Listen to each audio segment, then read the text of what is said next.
Students north Bengal ইউনিভার্সিটির আন্ডারে আমার যে সকল ভাই বোনরা সেকেন্ড সেমিস্টারে পড়ছো এবং যাদের ডিএসসি অথবা মাইনর মানে অনার্সের পাস অথবা যারা পাস কোর্সে পড়ছো এবং মেজর পেপার যারা সেকেন্ড সেমিস্টারের মেজর পেপার রয়েছে বাংলা, তাদের একটি পেপারে কিন্তু অবশ্যই নিম গাছ যে আজকে যে গল্পটি বলবো সেই গল্পটি অবশ্যই তোমরা ভালো করে শোনো। প্রথম থেকে লাস্ট পর্যন্ত শুনবে, কেটে কেটে তোমরা শুনবে না। ভালো লাগলে অবশ্যই চ্যানেলটিকে সাবস্ক্রাইব করবে, বন্ধুবান্ধবদের শেয়ার করবে এবং তোমরা যদি চাও অনলাইনে পড়াশোনা করতে তাহলে অবশ্যই 9749941990 সামান্য ফির বিনিময়ে তোমরা কিন্তু কন্টিনিউ ক্লাস করতে পারো।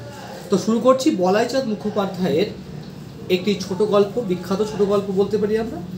এই গল্পের বিষয়বস্তু এবং এই গল্প শুরু করার আগে বলাইচাঁদ মুখোপাধ্যায়কে তার ছদ্মনাম হচ্ছে কি বনফুল, এবং তাকে সবাই কিন্তু পোস্টকার্ড নামে চেনে বা তাকে পরিচয় দেওয়া হয়। তার কারণটা কি? তার কারণ হচ্ছে তিনি ছোট একটি গল্পের পরিসরে ঘটনার প্রেক্ষাপটকে এমনভাবে বিস্তারিতভাবে সাধারণ পাঠকদের হৃদয়ে অনুভূতি প্রদান করত, যার ফলে তাকে পোস্টকার্ডও বলেও কিন্তু আমরা চিনি। তো নিম গাছ সম্পর্কে ছোট গল্পটি সম্পর্কে একদম সহজভাবে যদি বলা যায় বা কাব্যিক ভাষায় যদি গল্পকারের ভাষায় যদি আমরা বলতে চাই তাহলে পরে অবশ্যই বলতে হবে যে নিম গাছের উপকারিতা সম্পর্কে প্রথমে আমাদের গল্পকার ব্যাখ্যা করেছে। ঠিক আছে, বলছেন যে নিম গাছের ছাল কেউ বাটে, কেউ নিম গাছের ডাল ভাঙে, আবার কেউ নিম গাছের পাতা দিয়ে বিভিন্ন ধরনের ওষুধ তৈরি করে, বিশেষ করে যাদের চর্মরোগ তাদের সেক্ষেত্রে কিন্তু অবশ্যই এই নিম গাছের কিন্তু বিশাল উপকারিতা রয়েছে। অর্থাৎ নিম গাছের ছাল, নিম গাছের পাতা, সবুজ পাতা, তার ডাল সমস্ত উপকারিতা।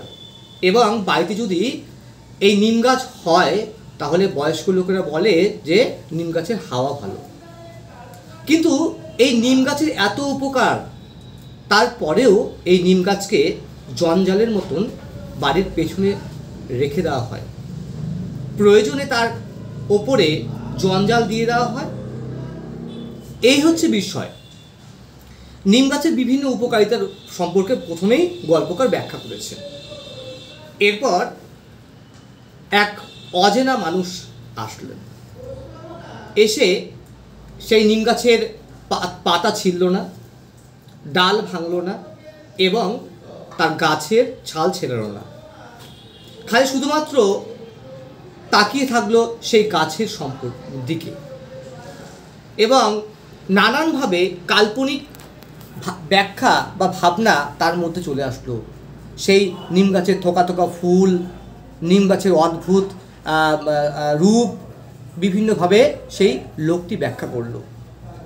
সেই সময় নিম গাছের হয়তো মনে হচ্ছিল সেও এই অজানা মানুষটির সঙ্গে চলে যাবে, কিন্তু এই নিম গাছ যেতে পারল না, কারণ তার শেকড় মাটির অনেক গভীরে, সে যেতে পারবে না।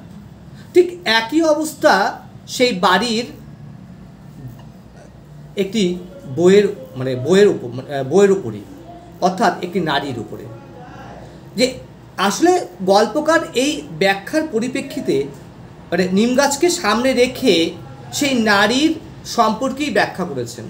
ঠিক আছে, আজকে যে কোনো নারী তারা সম্পূর্ণটা দিয়েই সংসার পালন করে, প্রতিপালন করে, তারপরেও কিন্তু যেভাবে নিম গাছ ওই জঞ্জাল আগাছার মতন পড়ে আছে, ঠিক একইভাবে সেই নারীটির অবস্থাও তাই। গল্পকার এইভাবেই ব্যাখ্যা করেছেন। তো ভালো লাগলে অবশ্যই চ্যানেলটিকে তোমরা অবশ্যই সাবস্ক্রাইব করবে এবং বন্ধু বান্ধবদের মধ্যে শেয়ার করতে ভুলবে না। ধন্যবাদ।